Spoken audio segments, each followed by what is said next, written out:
नमस्कार जी, मैं Shifali secret of your life programme में आपका ढेर सारा स्वागत करती हूँ। एक बार फिर से आपके सामने हाजिर हैं ये बताने के लिए कि हमें आपकी बहुत फिक्र रहती है और ये भी जताने के लिए कि आप हमें बहुत प्यार करते हैं।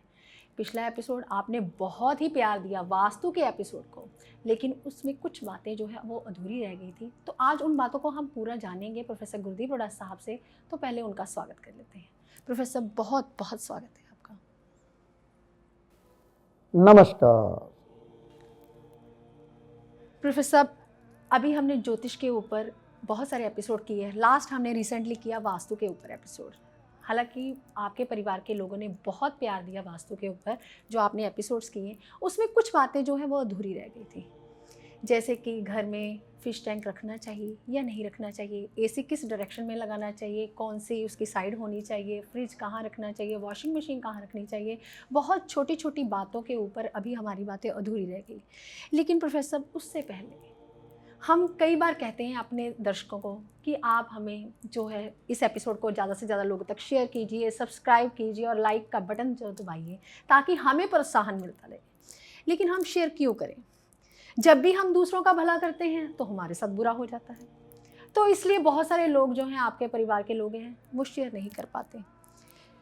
तो ऐसा प्रोफेसर, क्या कुंडली में ऐसा कोई योग होता है या ज्योतिष में इसका कोई निवारण है कि हम दूसरों की भलाई करते हैं हमारे साथ बुरा हो जाता है? क्या कुछ ऐसा उपाय करें ताकि ऐसा कुछ हमारे साथ ना हो? बहुत अच्छा शिफाली जी, आपने पहला क्वेश्चन पूछा आपने कि रेफ्रिजरेटर हम कहाँ पे रखें, वॉशिंग मशीन कहाँ पे रखें, फिश टैंक जो होता है वो घर में रखना चाहिए या नहीं रखना चाहिए, और बहुत सारी चीज़ें हैं जैसे जो हम टीवी की डायरेक्शन कहाँ पे रखें, टीवी किस डायरेक्शन पे देखना चाहिए, कहाँ पे होना चाहिए, और जो हमारे बेड का फेस है वो कहाँ पे होने, बहुत सारी चीज़ें हैं बताऊंगा। आज हम इस एपिसोड को कंप्लीट करेंगे। और दूसरा क्वेश्चन ये पूछा कि शेयर करने से हमारे साथ बुरा होता है। ये सोच थोड़ी सी गलत है आपकी।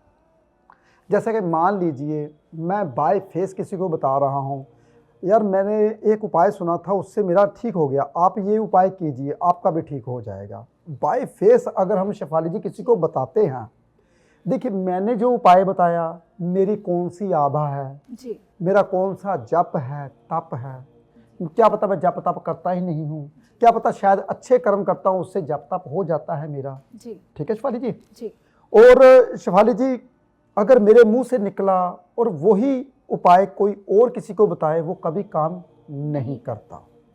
सबसे पहली चीज़ तो ये है। दूसरी चीज़ ये है कि अगर कोई, जैसे कुछ उपाय मेरे ऐसे होते हैं जो हर किसी के लिए सही होते हैं। जी, अगर हम किसी को उपाय बताते हैं, अगर वो उपाय के उसका भला होता है तो जिसने उपाय बताया उसका 5% तो डाउन होगा ही होगा। ये तो बाय माउथ बताने की बात कर रहा हूँ, जो आप बाय फेस बताते हो उपाय, ऐसे उपाय नहीं बताने चाहिए। जी, बिल्कुल। हाँ, रही बात अच्छी चीज़ शेयर करने की, मान लीजिए आज कोई पौधा लगा रहा है, देखिए मैंने वीडियो बनाई, यार ये बच्चा कितना अच्छा है यार, मैं साइंटिफिक रीजन से समझा रहा हूँ, क्योंकि जो मेरा एपिसोड होता है वो साइंटिफिक रीजन से समझाता हूँ, वो इसलिए समझाता हूँ ताकि आपको पूरी तरह मेरी बात है आपके घर घर जाए। मान लीजिए मैंने वीडियो बनाई, यार छोटा सा बच्चा कितना पेड़ों के साथ प्यार करता है, उसकी मैंने वीडियो बना ली, वो पेड़ लगा रहा है, उसके जो पत्तियां वो निकाल रहा है, गंदी पत्तियां और पौधे जो उसके साथ। मैं आपको एक चीज़ बताता हूँ, मान लीजिए मैंने ये पेड़ लगाया जो मेरे सामने लगा हुआ है, इस पेड़ में छोटी छोटी घास फूस और ज़्यादा आ गया, तो जो जड़ है, जड़ को पानी जो पेड़ को जाना चाहिए ना, वो पेड़ को पूरा पानी नहीं जाएगा, जो साथ में घास फूस है ना उसको भी जाना शुरू हो जाएगा, तो पेड़ जल्दी बड़ा नहीं हो पाएगा, वो घास फूस बड़ी होनी शुरू, जंगली घास फूस होती है वो बड़ी होनी शुरू हो जाएगी। फिर माली क्या करता है, वो घास फूस उखाड़ता है शिफाली जी। जी, बिल्कुल। वो इसलिए उखाड़ता है ताकि पेड़ को पानी पूरा मिले। वो पेड़ साफ कर रहा था तो मैंने वीडियो बनाई, मैंने शेयर की, मैंने वीडियो बनाई, मैंने शेयर की, साइंटिफिक रीजन समझा रहा हूँ। अब और वो वीडियो किसी ने देखी, कहा यार कितना सा बच्चा यार कमाल है, वो प्रकृति के साथ इतना प्यार करता, हम काट रहे पेड़ को, छोड़ो नहीं काटना। जी, बिल्कुल ऐसे। हम भी पेड़ लगाते हैं। जी, बिल्कुल लगा। तो क्या हुआ, प्रकृति हमने प्रकृति का भला किया, मैंने शेयर करके प्रकृति का भला किया जी। वो अगर मैं बोलूं हाँ मेरा कोई नुकसान होगा, इसमें नुकसान मेरा क्या होगा भाई? मैंने कौन सा किसी को बताया है, मैंने कौन सा किसी को ये कहा भी ये काम करो? तो शेयर करने से कभी किसी का नुकसान नहीं होता। पहली बात तो आप ये समझिए। हाँ, नुकसान होता है अगर आप किसी को, अगर आप ज्योतिष नहीं करते और उपाय बताते हो, आप ये उपाय कर लीजिए, ये उपाय कर लीजिए, उससे उसका नुकसान होता है, ये सत्य है। मान लीजिए वो बंदा बहुत पीड़ित था, उसको परेशानियां 6 महीने के लिए झेलनी थी, तो भगवान ने लिखा है भी तेरी कुंडली के मुताबिक तेरे को 6 महीने परेशानियां झेलनी पड़ेगी। कुछ लोगों का ये भी मानना है हम भगवान का नाम लेंगे तो हमारी परेशानियां कम हो जाएंगी। भगवान का नाम लेंगे, कुछ लोग कहते हैं कि हम अपने जो मंत्र है पढ़ेंगे उससे परेशानियां कम हो जाएंगी। तो वो परेशानियां भी तो भगवान ने दी हैं। वो परेशानियां भगवान ने क्यों दी हैं? क्योंकि आप किसी के पास जाइए, वो दान पुण्य करवाएगा। जैसे मान लीजिए हम साधु के पास जाते हैं, किसी के, पहले की बात करूं, आज से 2000 साल पहले की बात करूं, कहते हम पहले क्या होते थे, पहले ज्योतिष कम होती थी, बाबा ज़्यादा हुआ करते थे, ऐसे आसन लगा के बैठे होते थे। मैं भी अगर बात करूं आज से 45 साल पहले की, तो ऐसे ही मैं भी, मेरी माँ भी किसी के पास गई थी, तो एक बैठा हुआ था साधु। वो बहुत पुरानी बात है, 45 साल पहले और 50 साल पहले की बातें ऐसी चलती थी। तो वो पता क्या कहता था, तेरे घर में औलाद हो जाएगी, तुमने क्या करना है, किसी की औलाद को ये चीज़ देनी है, उसको संभालना है, उसको कपड़े देने हैं। उसका मतलब क्या होता था? मतलब ये होता था कि तू उस औलाद को संभालने योग्य हो जाएगी, उसका दान पुण्य करेगी, वो चीज़ तेरे घर में आ जाएगी। मान लीजिए मैं मंत्र पढ़ रहा हूँ केतु का, केतु से औलाद होती है, तो मेरे घर में औलाद नहीं हो रही, तो मैं केतु का मंत्र पढ़ रहा हूँ, तो मेरे घर में औलाद हो जाएगी? बिल्कुल भी नहीं। तो मंत्र क्या करेंगे? मंत्र आपको डायरेक्शन दिखाएंगे भी अच्छे कर्मों की। अच्छे कर्म क्या होते हैं? अच्छे कर्म ये होते हैं, वो बंदा बेचारा बैठा पीड़ित है, उसको उस चीज़ की ज़रूरत है, आप उसे वो चीज़ दे देते हो, तो वो उसकी चीज़ पूरी हो जाती है। वो आपके मुताबिक दुख था, उसका दुख आपने काट दिया, और जब उसका दुख आपने काट दिया तो क्या होगा? आपके घर में औलाद हो गई जी। तो मंत्र क्या करते हैं? आपको डायरेक्शन देते हैं। तो ज्योतिषी एस्ट्रोलॉजर भी आपको डायरेक्शन ही देते हैं कि ये काम कीजिए, ये दान पुण्य कीजिए, उससे आपका भला होगा। हम कहते हैं ये मैं तो मंत्र पढ़ रहा हूँ, मुझे दान पुण्य करने की जरूरत नहीं, मैं तो दान पुण्य करता रहता हूँ, मैं तो मंत्र पढ़ लेता हूँ, मेरे मंत्र, मेरा पाठ किया हुआ सब कुछ सही बताएगा। क्या सही बताएगा? जाना आपको फिर भी पड़ेगा, दान पुण्य फिर भी करने पड़ेंगे। जो आप लेकर आए हो भाग्य में वो बांटोगे नहीं तब तक भला नहीं होगा। देखिए, हाँ, अब बांटने का मतलब ये नहीं है कि आप मेरे उपाय किसी को बताना शुरू कर दो, तो उससे क्या होगा? उससे उसका तो भला हो जाएगा, कम से कम चलो 5-10%, क्या पता कितना भला हो। तो जो उसके हिस्से के 6 महीने के दुख हैं, वो 1 महीने के दुख आप में भी बटे जाएंगे।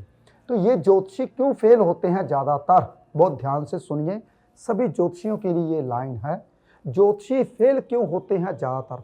लोगों के दुख तो अपने ऊपर ले लेते हैं, लेकिन अपने दुख वो कहाँ देते हैं? क्यों शेफाली जी? जी बिल्कुल। हम कहाँ देते हैं शेफाली जी, बताइए आप। जी, जैसे कि हम हरिद्वार जाते हैं, प्रोफेसर अपना हवन यज्ञ करवाते हैं, तो ऐसा कोई जोशी नहीं करवाते। अगर करवाते हैं तो कई बार उनको खुद ही नहीं पता होता है कि किस चीज़ किस का चीज़ का हवन करवाना है।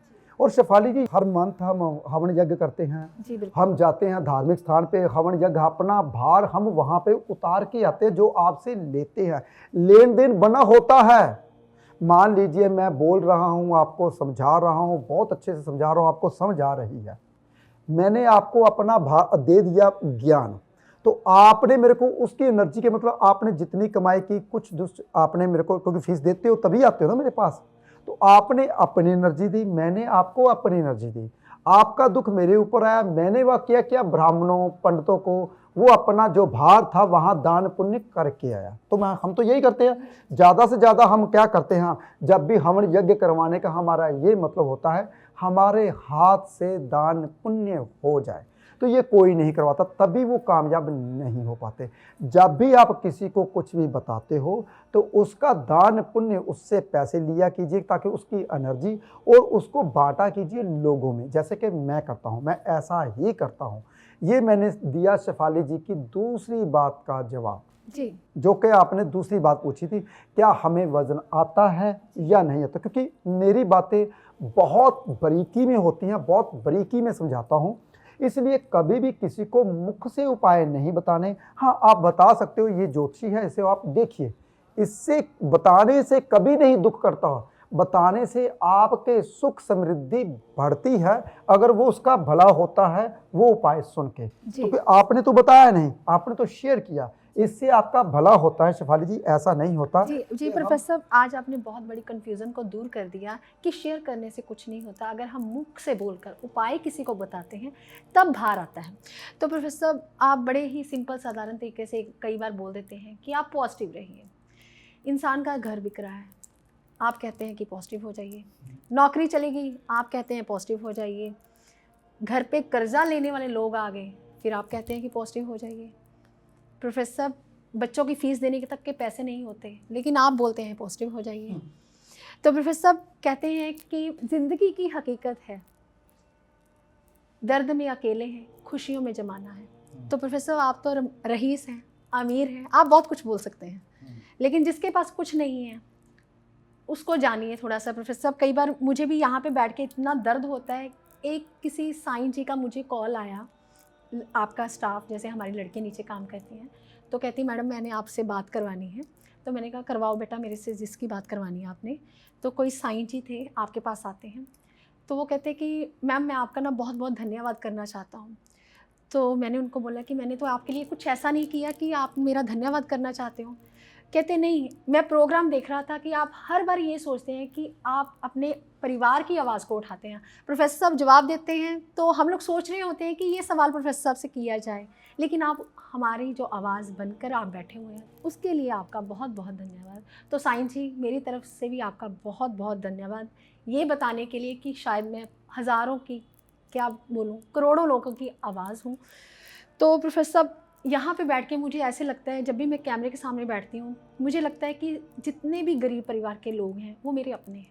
हालांकि अमीर भी अपने हैं, गरीब ज़्यादा अपने लगते हैं, क्योंकि वो भाव जो है मेरे बैठे बैठे यहाँ पे आने शुरू हो जाते हैं। प्रोफेसर साहब, आप हर बात को कैसे पॉजिटिवली बोल देते हो कि आप पॉजिटिव हो जाइए, कुछ नहीं होता, आप सुबह की सैर कीजिए, कोई बात नहीं, आप ये उपाय करेंगे आपका काम हो जाएगा।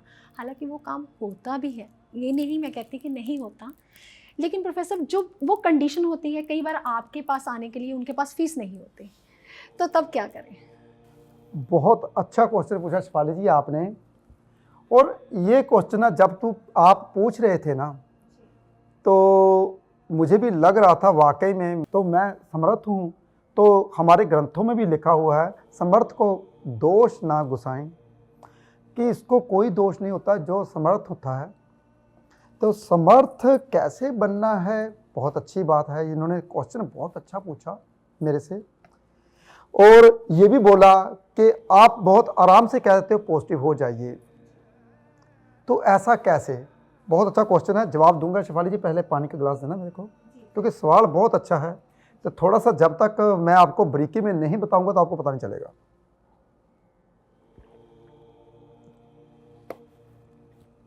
हड्ड बीती बताने वाला हूं, जग बीती नहीं बताऊंगा, क्योंकि कहते हैं ना सफ़ेद वाल ऐसे ही नहीं आते, इंसान के सफ़ेद वाल आते हैं धक्के खा के।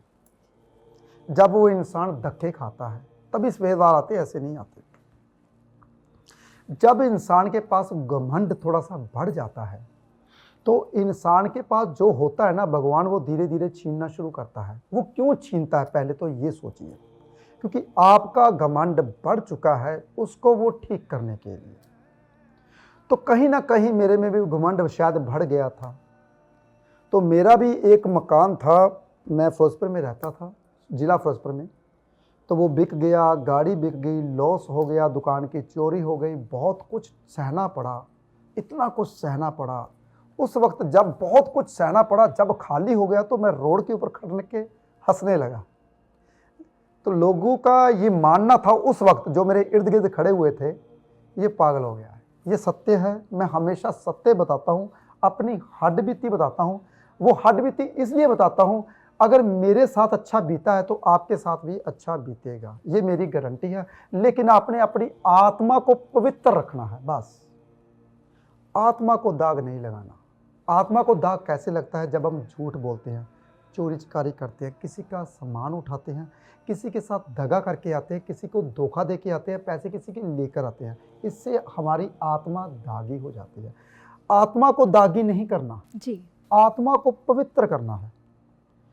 और उस वक्त सब कुछ चला गया, मैं लुधियाना में आ गया, तो फिर से सब कुछ दोबारा बन गया। तो इसलिए मैं सबको बोलता हूं, मेरी तरह हंसिए जब सब कुछ चला जाए। हे भगवान, अब तेरी लीला क्या करने वाली है मुझे नहीं पता, ये सत्य है। आपकी लीला कहाँ पे लेके जाएगी ये आपको नहीं पता, ये किसी एस्ट्रोलॉजर को पता होता है। वो कौन सा एस्ट्रोलॉजर हो? जो उसकी आत्मा पवित्र हो, वो दिल से आपके बारे में सोचे। तो वो तभी सोच पाएगा दिल से आपके बारे में अगर उसको वो जो चोटें लगी होंगी। जी बिल्कुल। मैंने बहुत गरीबी देखी है, मैं बहुत नीचे से ऊपर तो आया हूँ, तो मैं आपके बारे में, आपकी सिचुएशन को समझता हूँ, सब इंसानों की, कि वो बेचारे क्या कर रहे हैं इस वक्त। तभी मैं बोलता हूँ पॉजिटिव हो जाइए, चिंता मत कीजिए। भगवान किसी का बुरा नहीं करता। हमारी पूरी दुनिया का एक बाप है, वो भगवान है भाई। वो अपने बच्चों को कभी निराश नहीं करता, सजा जरूर देता है। सजा किस लिए देता है? जब आप गलत काम करते हो, अहंकार करते हो, जब अपनी ईगो की आप हो, मेरे जैसा कोई नहीं, मैं ऐसा, उसको भगवान फिर तोड़ता है। हर इंसान को तोड़ता है जो इंसान ऐसा है। तो इसलिए ऐसे मत बनिए, घास बन जाइए। जैसे घास की तरह हूं मैं, कोई भी मेरे साथ आकर मिल सकता है। मैं सबको ऐसे ही मिलता हूं जैसे मैं पहले था। और मेरे को 25-25 साल पुराने मेरे दोस्त, 30-30 साल पुराने मेरे दोस्त आते हैं, वो कहते हैं आप तो बिल्कुल नहीं बदले, आप तो वैसे ही हो जैसे पहले थे। तो ऐसे ही बनना है अगर ज़िंदगी में सक्सेस लेनी है तो। भगवान आपकी आत्मा को पवित्र करेगा। जो आप यहाँ पे बैठ के बोलोगे, जैसे किसी को बोलोगे, वो उसका कहना सत्य होगा।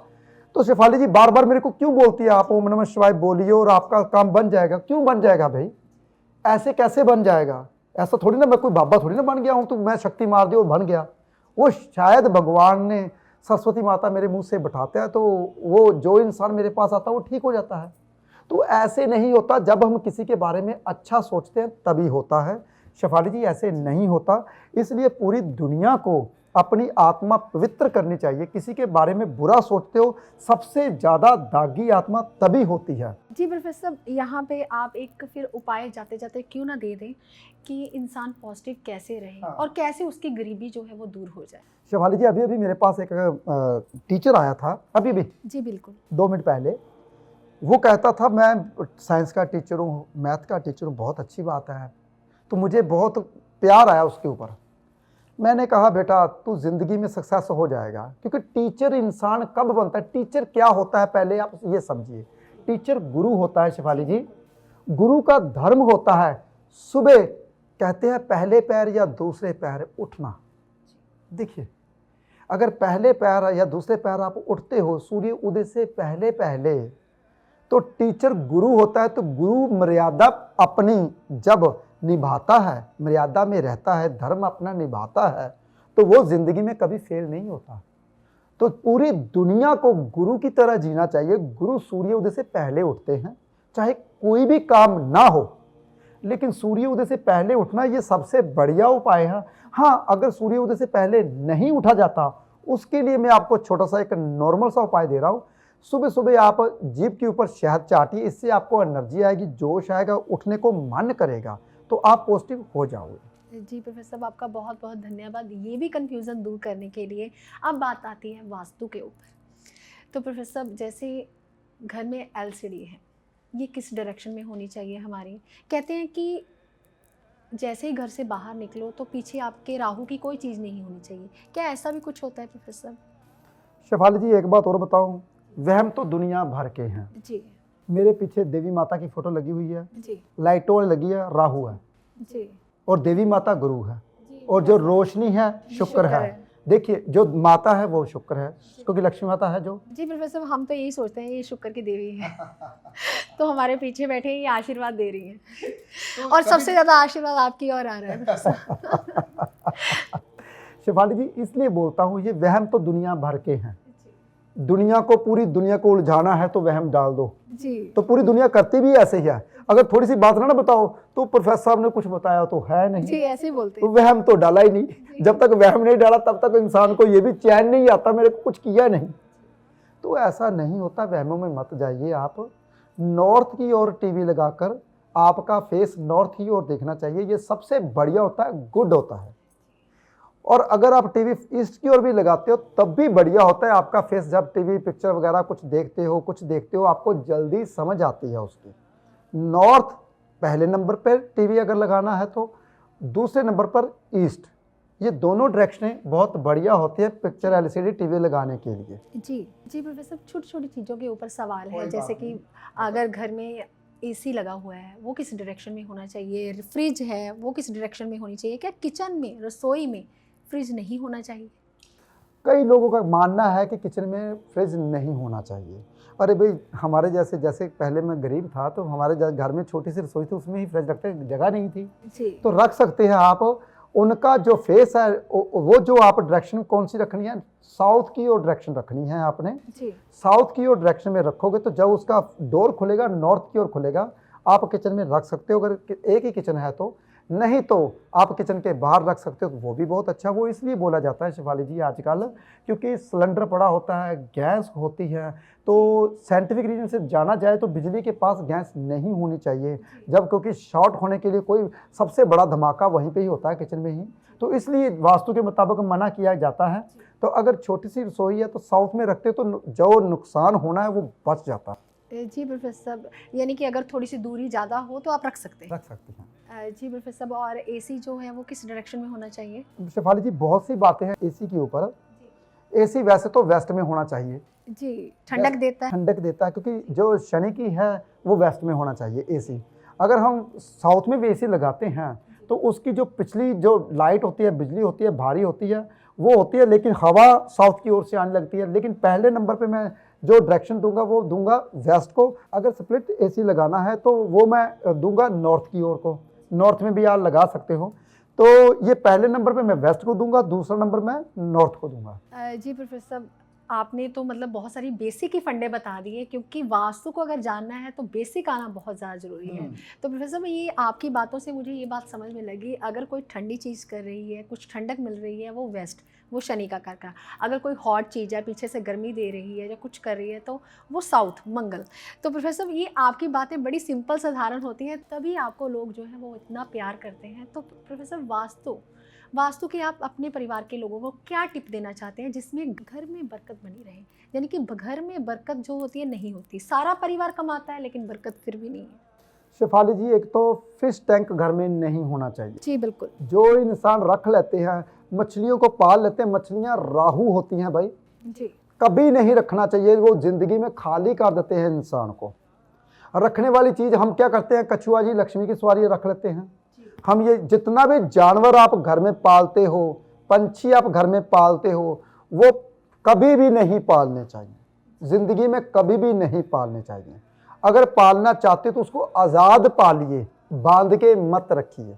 अगर ज़िंदगी में अच्छा करना चाहते हो पंछियों का, जैसे पंछी आपके यहाँ आएँ, खाएं और चले जाएं, और किसी से प्यार है तो वो आपके घर में रहे लेकिन आज़ाद। अगर वो आज़ाद रखते हो तो ही आपके लिए अच्छा होता है। जिसको आप बांध के पिंजरे में रखते हो वो कभी भी अच्छे नहीं होते। और दूसरी बात, सबसे बड़ी बात, हम क्या करें घर का पूरा वास्तु ठीक करने के लिए? कोशिश कीजिए 99% आप सफ़ेद कलर कीजिए। आपके घर का वास्तु जो थोड़ी मोटी चीज़ें आपने रखी हैं नेगेटिव, वो पॉजिटिव होनी शुरू हो जाती हैं जब हम क्या करते हैं, जब हम वाइट सफ़ेद कलर कर लेते हैं। जी प्रोफेसर साहब, आपने बहुत अच्छी बातें बताई, बहुत छोटी छोटी बातें बताई, शायद ये बातें कभी भी कोई नहीं बताता। और प्रोफेसर, मेरा एक सवाल फिर भी रह गया, जो वॉशिंग मशीन है वो वॉशिंग एरिया किस साइड होना चाहिए? शेफाली जी, व्यस्त में वॉशिंग क्या करती है? जी, कपड़े धुलने का काम। कपड़े धुलने का काम वो किसका काम होता है? जी, शनिदेव का। शनिदेव का। तो वेस्ट में होनी चाहिए। जी। अगर वो मशीनरी है तो उसमें पानी डलता है तो वो कौन सा? वेस्ट नॉर्थ नॉर्थ और वेस्ट। वेस्ट में। Very good. तो देखिए जवाब आपने दे दिया। जी। तो तभी मैं समझाता हूँ, अगर आपको बेसिक आता है तो जिंदगी में कभी फेल नहीं होंगे आप। ज्योतिष एक आपके दिमाग के ऊपर टिकी हुई है, आपका कितना बड़ा दिमाग है। तो वो बड़ा दिमाग करने के लिए मैं बैठा हूँ आपको समझाने के लिए। घर में सिंपल साधारण सी चीजें होती हैं। हाँ, कुछ वहम बने हुए हैं, वीरवार को कपड़े नहीं धोने, कुछ वहम बने हुए हैं कि नाखून नहीं काटने, कुछ वहम बने हुए हैं इस वार को होने क्या नहीं करना। वो वहम वाकई में सत्य है, जी। क्योंकि मैल गुरु के वार को कभी नहीं धोनी चाहिए। तो बहुत सारी चीज़ें हैं, वो मैं आपको साइंटिफिक रीजन से समझाऊंगा। पीछे से इशारे आ रहे हैं, प्रोग्राम हमारा खत्म हो चुका है, लेकिन हम धक्के से एक आधा मिनट ऊपर रह रहे हैं। जी प्रोफेसर, अभी आपने एक ट्विस्ट और छोड़ दिया कि नाखून किस वार को काटने चाहिए। अभी आपने बहुत अच्छा जो लोगों को बताया, अपने परिवार के लोगों को, कि गुरुवार के दिन कपड़े जो हैं वो नहीं धोने चाहिए। हालांकि वास्तु के बारे में और जानकारी भी लेंगे प्रोफेसर गुरदीप रोड़ा साहब से, लेकिन इस एपिसोड को ज़्यादा से ज़्यादा लोगों तक शेयर कीजिए, क्योंकि आज जो शेयर वाला चक्कर प्रोफेसर गुरदीप रोड़ा साहब ने क्लियर कर दिया, ऐसा करने से कोई भार आपके ऊपर नहीं आता उसका, बल्कि आप 10-20% आपके ऊपर अच्छा प्रभाव ही आता है, पॉजिटिविटी ही आती है। तो ज़्यादा से ज़्यादा लोगों तक शेयर कीजिए। तो जल्द ही आपसे मिलेंगे अगले एपिसोड में। तो फिलहाल आज के लिए इतना ही। आप अपना ध्यान रखें, खुश रहें, स्वस्थ रहें। नमस्कार।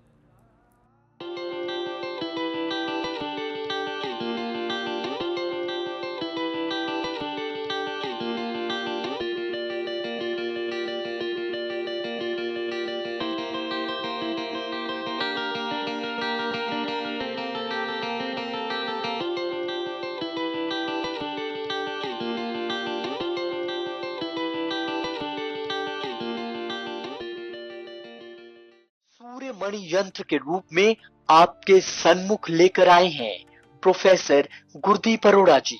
पूजा विधि से अभिमंत्रित कर प्रोफेसर गुरदीप अरोड़ा जी ने सूर्य मणि यंत्र को तैयार किया है। जो इंसान फोबिया यानी डर की बीमारी से पीड़ित है, उन्हें निडर बनाता है।